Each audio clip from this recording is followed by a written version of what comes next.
Κεμπάπ αγαπημένο και εξαιρετικό.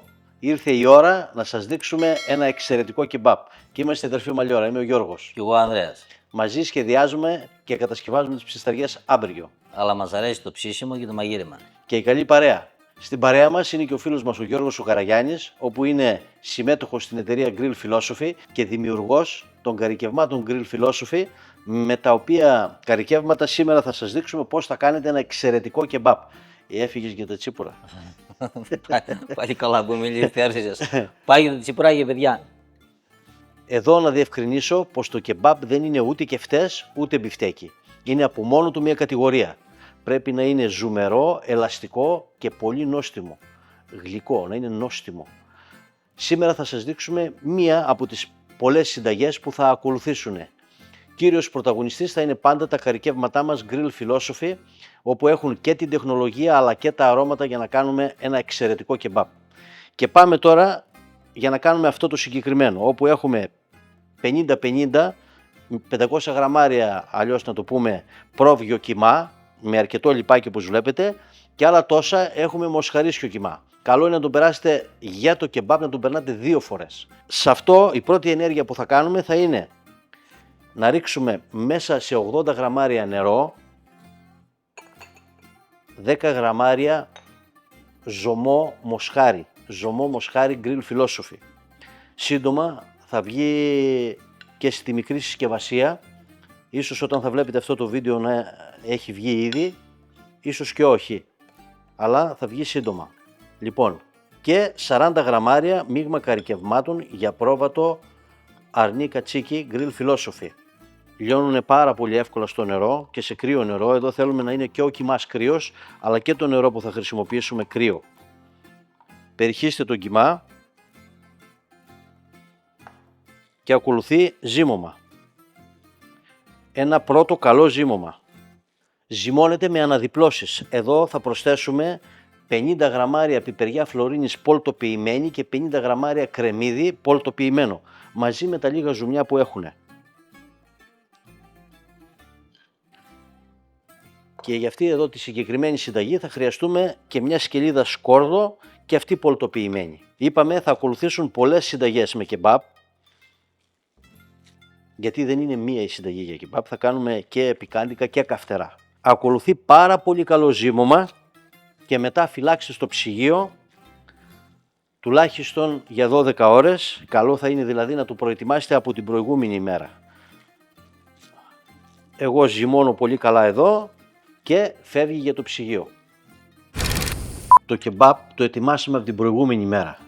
Έχουμε βάλει και τα κάρβουνα, δεν τα ανάψαμε ακόμα γιατί θέλουμε να απολαύσουμε πρώτα το τσιπουράκι μας, να χαλαρώσουμε και μετά βούρστο κεμπάπ. Έτσι. Γεια μας. Γεια μας. Στην υγεία σας παιδιά. Στην υγεία σας παιδιά. Ξέρω ότι επειδή το δοκίμασα πριν, εξαιρετική σκορδαλιά, δυνατή. Έχει και το πατζαράκι σκόρδο. Και το πατζαράκι σκόρδο. Αυτό είναι για πολλά τσίπουρα, δεν είναι για λίγα. Κάνω το. Λοιπόν, άντε, γεια μας. Γεια μας. Στην υγεία σας παιδιά. Στην υγεία σας παιδιά, με καλή παρέα.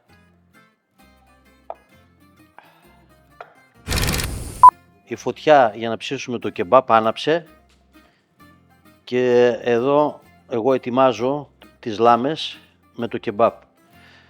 Θα σας δείξω τώρα σε λίγο από την αρχή πώς να περάσετε το κεμπάπ στις λάμες. Την επιτυχία που θα έχει το κεμπάπ σαν ελαστικότητα κυρίως θα τη δούμε με το μάτι περνώντας το κιμά στις λάμες. Βλέπετε, κολλάει, βεντουζάρει και δεν μας ξεκολλάει για να κρεμάσει. Κάντε όσο μήκος θέλετε. Εγώ ζυγίζω για αυτές τις λάμες εδώ πέρα, όπου έχω ένα κεμπάπ περίπου 20 εκατοστών σε μήκος, 120 γραμμάρια κιμά. Θέλετε κρύο νερό, αν δεν είναι πολύ κρύο βάλτε παγάκια, για να μην κολλάει το κεμπάπ στα χέρια και να μπορεί να δουλεύετε εύκολα. Είναι σημαντικό να δουλεύετε εύκολα, γιατί αλλιώς εάν κολλάει στα χέρια σας, θα σας δείξω τώρα, όταν θα κάνετε αυτή την κίνηση και κολλάει στα χέρια σας, σας ξεκολλάει από τη λάμα. Γι' αυτό το απλώνετε κατά αυτόν τον τρόπο, κατεβαίνοντας προς τα κάτω, βρέχετε 1 ή 2 φορές στα χέρια ή όσες φορές χρειαστεί. Μας ενδιαφέρει να μην κολλάει το κεμπάπ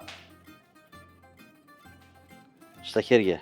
Πρώτα όμως το διαμορφώνετε κατά αυτόν τον τρόπο. Και μετά σχηματίστε δώστε το χαρακτηριστικό σχήμα που συνήθως έχουν τα κεμπάπ. Αυτό. Λοιπόν, θα ψήσουμε με 2 τρόπους. Με τον δικό μας και με τον παραδοσιακό. Μικρέ, εσύ θα καθίσεις, θα με βοηθήσεις να γυρνάς λίγο τις λάμες. Τις λάμες θα γυρνάς εσύ που είσαι παραδοσιακός. Τι του θέλω και το έλεγα. Εγώ θα γεννήσω με τον καινούριο τρόπο. Δεν παίζεις. Εδώ τώρα θα σας πω και κάτι πολύ σημαντικό για το ψήσιμο στη λάμα με τον παραδοσιακό τρόπο. Το χαρακτηριστικό και αυτό που πρέπει να προσέξετε είναι ότι ψήνουμε σε δυνατή φωτιά, αλλά κάνουμε και γρήγορα γυρίσματα. Εγώ γυρνάω και τα δικά μου. Με δουλεύει. Ώσπου να πάμε στη δεύτερη περιστροφή, θα σας δείξω μια πολύ απλή σως που θα την χρειαστούμε στο σερβίρισμα. Λοιπόν, 200 γραμμάρια γιαούρτι στραγγιστό, μια πρέζα αλάτι, ένα σφινάκι ελαιόλαδο, μισό σφινάκι ξύδι και τα ανακατεύετε.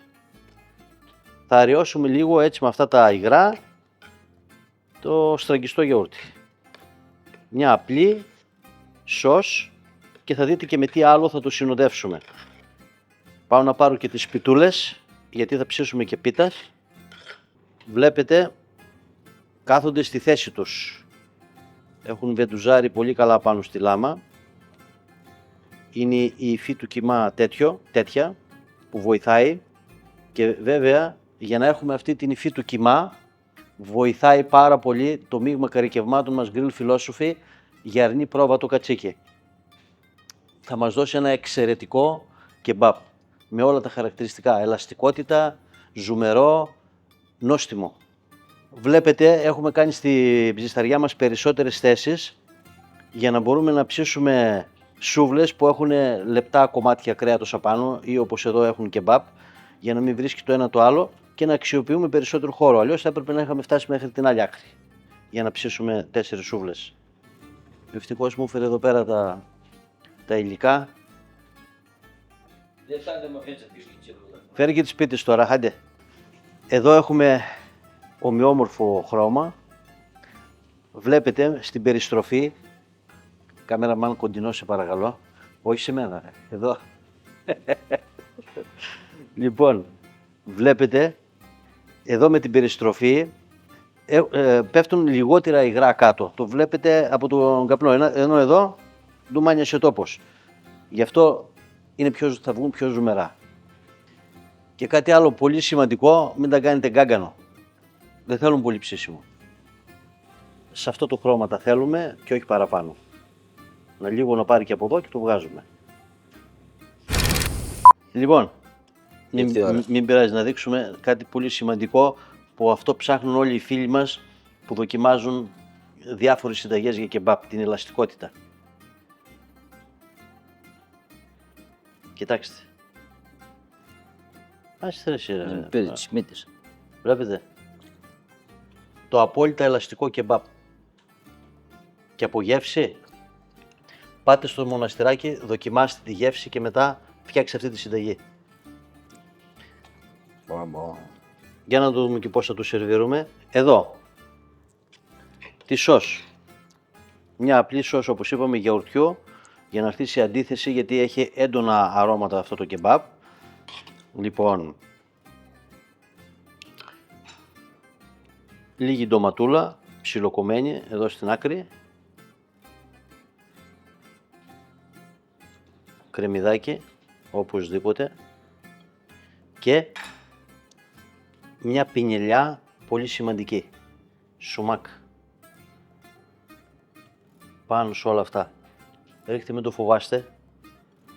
Να το φέρω εγώ εδώ πιο κοντά τώρα αυτό. Έτσι. Λοιπόν, περίμενε. Να τον πηδέψω λίγο σήμερα. Να δείξουμε και κάτι άλλο, ρε παιδιά. Αν είναι ζουμερό ή όχι. Λοιπόν, όσο για το ζουμερό, βλέπετε έχει γεμίσει ο πάγκος νερά. Τα έχουμε πολλή ώρα που τα έχουμε ψήσει. Πάρε εσύ ένα, να το φάσεις σκέτο, να δεις πώς είναι.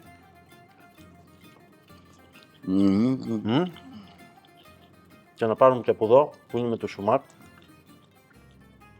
Λίγη από τη σως.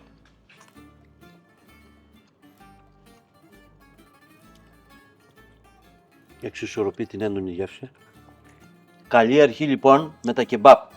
Αυτό είναι το πρώτο από μια σειρά διαφορετικών κεμπάπ, διαφορετικών γεύσεων δηλαδή, που θα σας δείξουμε στην πορεία. Λοιπόν, γεια μας. Άντε στην υγεία μας. Στην υγεία σας. Γεια σας παιδιά. Και στην υγεία σου Γιώργο, για αυτά τα υπέροχα καρικεύματα που χάρισες απλόχερα σε όλους εδώ τους φίλους που μας παρακολουθούν και σε εμάς μας πήγε σε άλλα γευστικά μονοπάτια απίστευτα. Γεωργία, στην υγεία σου. Στην υγεία σου.